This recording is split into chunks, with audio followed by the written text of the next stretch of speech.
تو سورہ نور کی اس رکوع نمبر 4 میں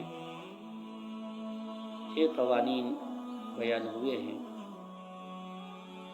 جن پر عمل کرنے سے معاشرہ بے حیائی سے پاک ہو سکتا ہے۔ پہلا حکم یا ایھا الذین آمنوا لا تدخلوا بیوتا غیر بیوتکم سے بیان ہوا ہے کہ کوئی بھی کسی کے گھر میں بغیر اجازت کے داخل نہیں ہوگا۔ یہ پہلا قانون ہے جس سے بے حیائی ختم ہو سکتی ہے۔ اس کی تفصیل آگے پڑھتے ہیں۔ دوسرا قانون قل للمؤمنین یغضوا من ابصارہم سے بیان ہوا ہے کہ مومن مرد ہے، اور آگے ذکر ہے مومن عورتوں کو بھی کہ وہ اپنی نگاہوں کی حفاظت کرے، نظروں کی حفاظت کرے۔ اس سے بھی بے حیائی معاشرے سے ختم ہو سکتی ہے۔ تیسرا قانون وہ وَلَا يُبْدِينَ زِينَتَهُنَّ یہاں سے بیان ہوا ہے آگے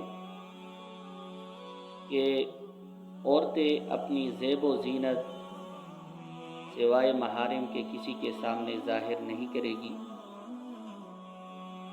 تو اس کے لیے حدود بیان ہوئے ہیں کہ کس کس کے سامنے عورت آ سکتی ہے اور کن کن مردوں سے پردہ نہیں کرے گی اور کن کن سے پردہ کرے گی۔ تو اس کا ذکر ہے قانون صوم وَلَا يُبْدِينَ زِينَتَهُنَّ، یہاں سے آگے اس کی تفصیل بیان ہوگی۔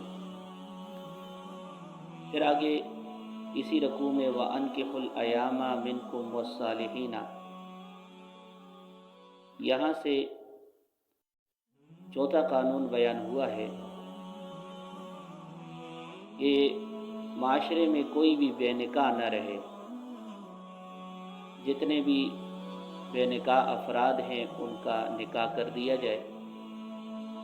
بے حیائی کو کنٹرول کرنے کے لیے یہ چوتھا قانون ہے، کیونکہ نکاح نہ ہونے کی وجہ سے بے حیائی کی طرف میلان ہوتا ہے، اس لیے اس کا حکم دیا گیا ہے۔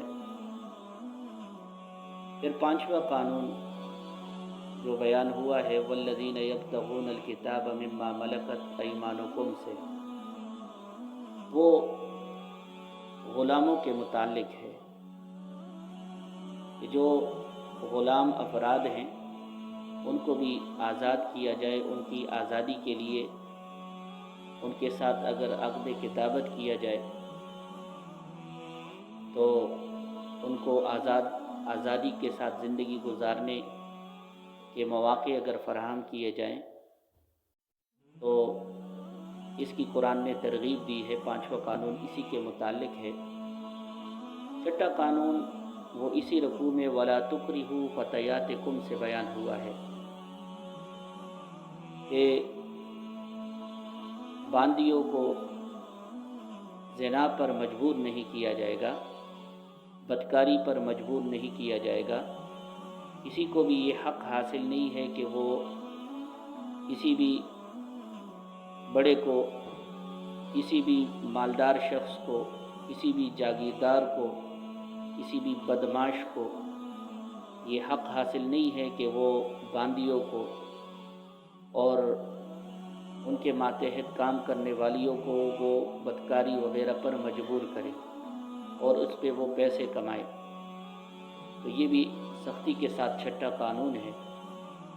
ان قوانین پر اگر عمل ہوگا تو معاشرہ بے حیائی سے پاک ہوگا۔